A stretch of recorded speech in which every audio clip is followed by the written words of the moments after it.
What's up, everybody? Just a quick recap of all the sweet cards from Mystery Booster 2.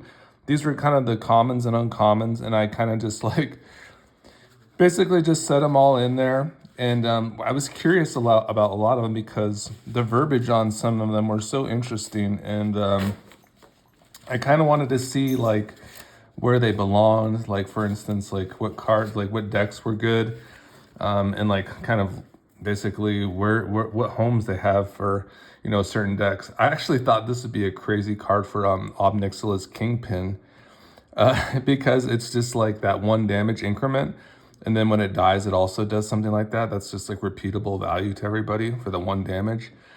What a crazy card that is. But yeah, here's just some of the more interesting. Here's just some slivers, because they have just slivers in the Mystery Booster 2 boxes, which I think are going to be pretty hot right now. Some of these cards just kind of stood out. There were some which were like this. I thought this would go really well for like a yoink deck when you're like taking permanents from an opponent, and like, for instance, sacrificing them, like an Is It sacrifice deck, for instance, would be interesting there.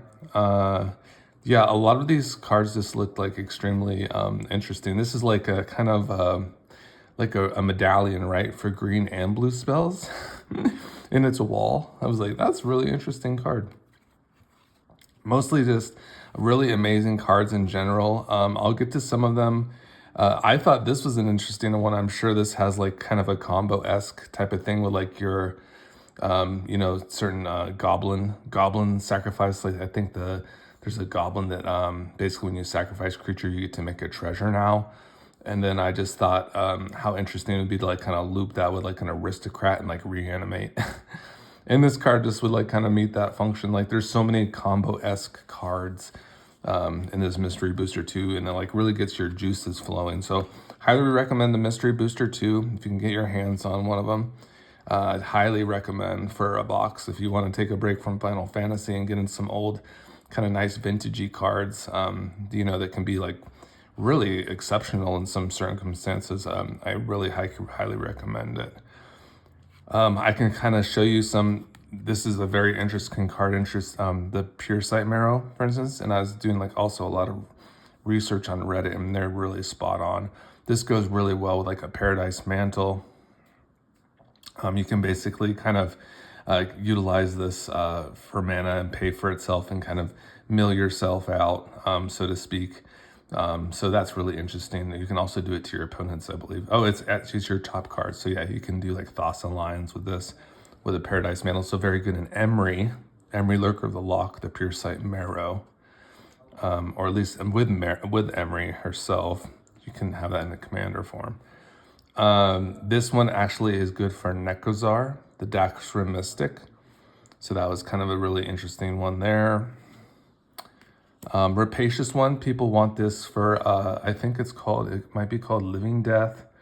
It's basically one of those particular, God, I wish I knew the sorcery, but it's basically, you can reanimate based on like the amount of like sacrifice creatures that have occurred in a turn. So Rapacious one is kind of like an interesting combo-esque type of card in that type of pile.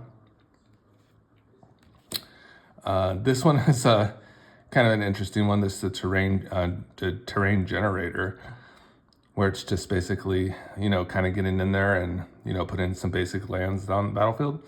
Some people were kind of lukewarm on that one on the Reddit thing.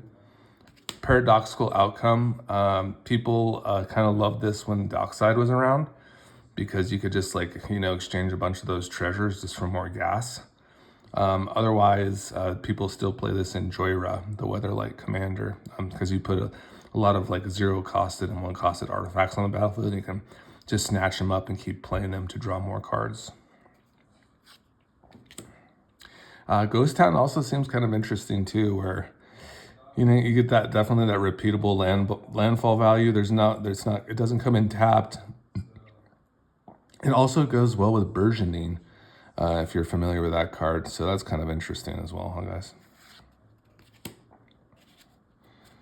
Standard Bearer. This card also is just like, I'm gonna take all the targeting, and it's gonna be focused on me. Really, really interesting card. Considering like putting this in like maybe even my soldier deck, like just as like another kind of oppressive kind of card. Where the thing about this though, guys, about the standard bearer, and this is why that Reddit also comes into play sometimes, is that even if like an opponent tries to target like something other than your stuff, it will actually target the standard bearer. So you have to be careful about this card. Really, really obnoxious and kind of can be destructive in that manner too. Basilic Gate, people who play Gates love this card. It's just like a beater, just beef up your creatures. Erratic Portal, I needed like a read on this. Like, I was like, I'm not so sure about it, the rate, the 4-mana rate, one, and then a tap, return target creature to its owner hand until its controller pays 1. However, what I found out is that people also use this to protect their own things, especially in like decks that might have trouble protecting their things in general. Like it could be pretty decent, like in like a mono white deck, for instance, and you just want something there that, in a pinch could return perhaps one of your creatures to your hand. And then in certain other circumstances, and when an opponent like, taps out, maybe return one of their things. Very interesting card, I thought, overall, after reading about it a little bit more. Mind Bend is kind of like a Stone Rain. And I was like, what is this card all about? And so for instance, it could replace like, wording of like, for instance, basic lands. So you can turn like a forest into an island and do stupid stuff like that. So of course, blue has more obnoxious things to do to you. Electricity, or like trickery. This kind of goes into those, like I said, the Judith decks, like the making your spells have death touch. This would just be like a mass board wipe. Even in like the Obnixilis Kingpin decks, it seems pretty decent, right? Just the 1 damage increments. I believe it's just the 1 damage increments, right? It's amazing. Eater of Dead. So I knew this was like a combo S card, but I was just like, I wasn't really sure like what is like the card. I believe it's called Nibex, I believe is the card. It's a Dimir commander. And if you just look up Eater of the Dead combo, it'll be the first one. So basically, this thing is can untap itself, or once it is tapped. What you do is you have that commander, and it has the function of tapping, and then your opponent, any target player or opponent will mill cards based on that creature's toughness.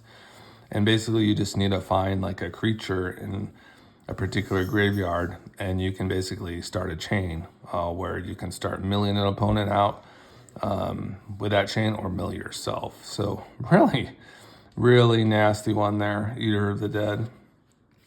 I just put this in here because I learned a little bit about banding.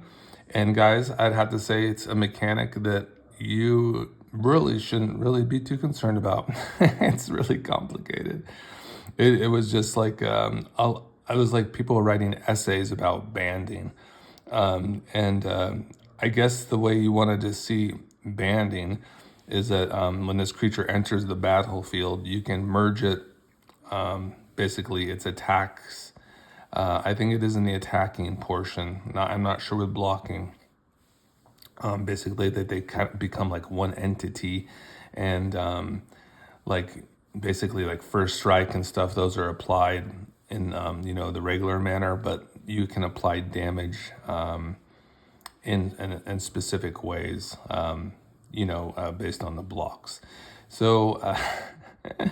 I don't know. It was just like it was basically like merging, creatures together, and like how they're blocked and interacted with. Like then they're all blocked at once. It's just a really interesting mechanic overall, and definitely we've had to practice that one a little bit.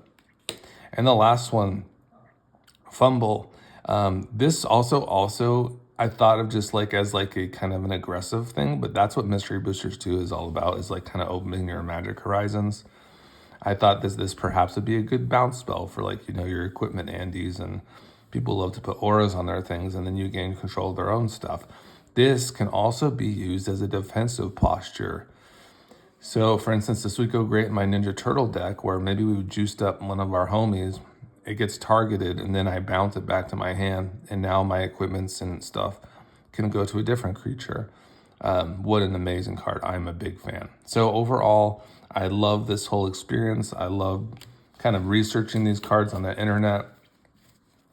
And these are just the commons and uncommons, really. And it was just overall a fantastic experience. So I'm going to sleeve these up, or, you know, kind of put them away and get them ready for some of my decks. And I'll see you guys soon. Bye.